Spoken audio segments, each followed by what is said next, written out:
Vous en avez assez de rater des retournements de marché potentiels?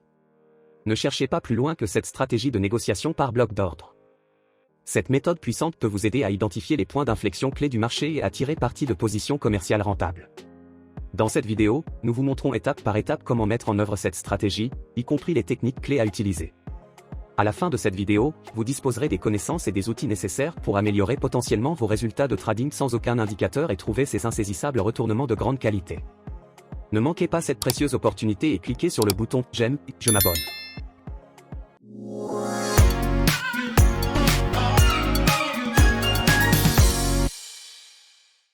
Règles de base des blocs d'ordre.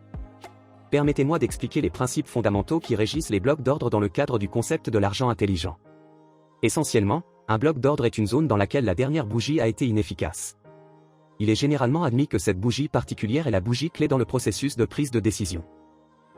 Les blocs d'ordre peuvent apparaître aussi bien au début d'un mouvement impulsif qu'au milieu du mouvement, sous la forme d'une bougie de même couleur ou de couleur contrastée. Pour identifier un bloc d'ordre valide, 3 règles importantes doivent être respectées. La première condition préalable est la création d'une inefficacité, qui se produit lorsque des mouvements prononcés provoquent des écarts entre les ombres. Les exemples suivants permettent de distinguer les mouvements efficaces des mouvements inefficaces. La deuxième règle stipule qu'un bloc d'ordre valide doit faciliter une rupture dans la structure ou un changement de caractère. Ce moment critique est la première indication de l'intention du marché de maintenir sa trajectoire actuelle ou de l'inverser. Enfin, un bloc d'ordre valide doit être non mitigé, étant donné que ces blocs sont destinés à être utilisés une seule fois. C'est pourquoi nous recherchons exclusivement des opportunités de trading lorsque le prix puise dans le bloc d'ordre pour la première fois. Je peux comprendre que vous n'ayez pas toute la journée pour analyser les prix avant d'ouvrir de bonnes positions. C'est pourquoi j'ai conçu un robot de trading qui émet automatiquement une alerte 24 heures sur 24 lorsque vous pouvez ouvrir une position d'achat ou de vente basée sur cette stratégie. Grâce à ces alertes, vous gagnerez énormément de temps et ne négocierez qu'au bon moment pour commencer à gagner le maximum. Cliquez sur le lien en dessous de cette vidéo. Identifier les blocs d'ordre. La première chose dont nous avons besoin est de comprendre quelles sont les conditions requises pour identifier un bloc d'ordre de haute qualité. Pour négocier efficacement des blocs d'ordre, nous devons tenir compte de 4 catégories de facteurs essentiels. Il s'agit de la structure du marché, de la volatilité du marché et du spread, des tendances du marché et des blocs d'ordre récents, ainsi que des confirmations dans les délais inférieurs. Nous commencerons par la structure du marché. Il est essentiel de reconnaître les modèles de structure de marché les plus courants qui se manifestent quotidiennement. Dans le scénario donné, nous avons un bloc d'ordre valide qui présente une opportunité d'achat potentielle. Cependant, en examinant le côté gauche du graphique, nous pouvons discerner un écart entre les bougies. Plus précisément, nous remarquons un écart sous le premier bloc d'ordre et une autre zone de bloc d'ordre valide juste en dessous. Par conséquent, il est fort probable que le cours descende pour combler l'écart, assurer la liquidité sous le premier bloc d'ordre et progresser ensuite lorsqu'il atteindra le deuxième bloc d'ordre. Lorsque ce schéma se produit et que nous avons un écart et un autre bloc d'ordre valide situé précisément sous le premier, nous réduisons le premier bloc d'ordre d'un point à des fins de négociation. Il est essentiel de se rappeler que le fait de passer sous le premier bloc d'ordre n'indique pas nécessairement un renversement à venir. En effet, il est fort probable que cette cassure ne représente qu'une prise de liquidité en vue de mouvements futurs. A l'inverse, examinons le second schéma. Nous avons un bloc d'ordre validé, en examinant la partie gauche du graphique, nous pouvons en déduire que ce mouvement a fait passer la liquidité sous les niveaux planchers égaux.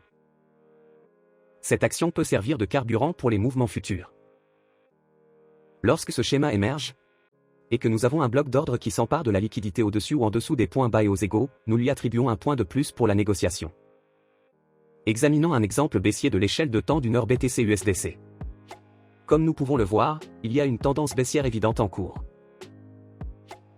Il y a un blocage d'ordre qui a causé une inefficacité significative et une rupture de structure, mais ce qui est intéressant à propos de ce bloc, c'est que le début de ce mouvement est une prise de liquidité, ce qui en fait une opportunité de trading en un point. Il est essentiel de noter que chaque perte n'indique pas une erreur dans votre analyse. Aucune stratégie n'est infaillible, car nous ne pouvons pas contrôler le marché. Volatilité du marché et spread. Tenez compte du deuxième aspect, la volatilité du marché et l'écart, lorsque vous négociez des blocs d'ordre. La clé d'un trading rentable est l'analyse de la volatilité du marché et du spread. Dans cet exemple, nous pouvons observer une forte tendance haussière sur le marché, avec de nouveaux blocs d'ordres imprimés fréquemment et rejetés avant que le prix ne continue à augmenter.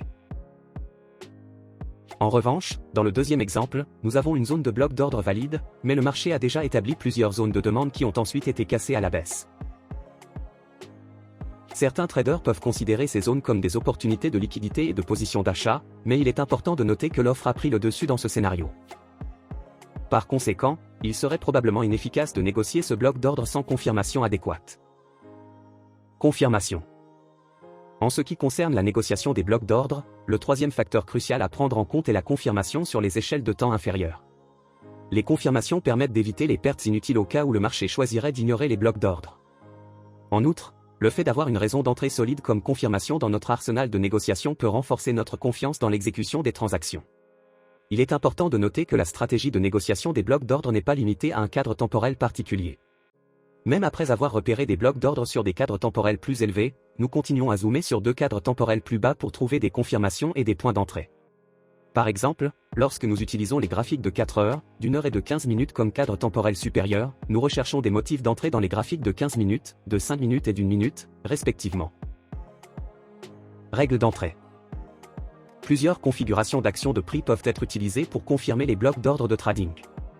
Il existe plusieurs modèles courants que nous pouvons négocier sur le marché.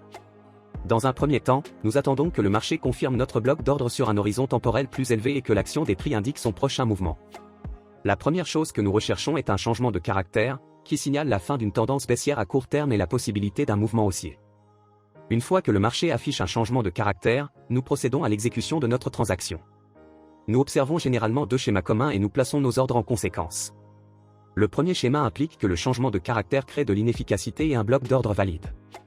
Dans ce cas, nous plaçons notre ordre un peu plus haut que le bloc d'ordre et nous fixons notre stop loss un peu plus bas que le point le plus bas de la zone.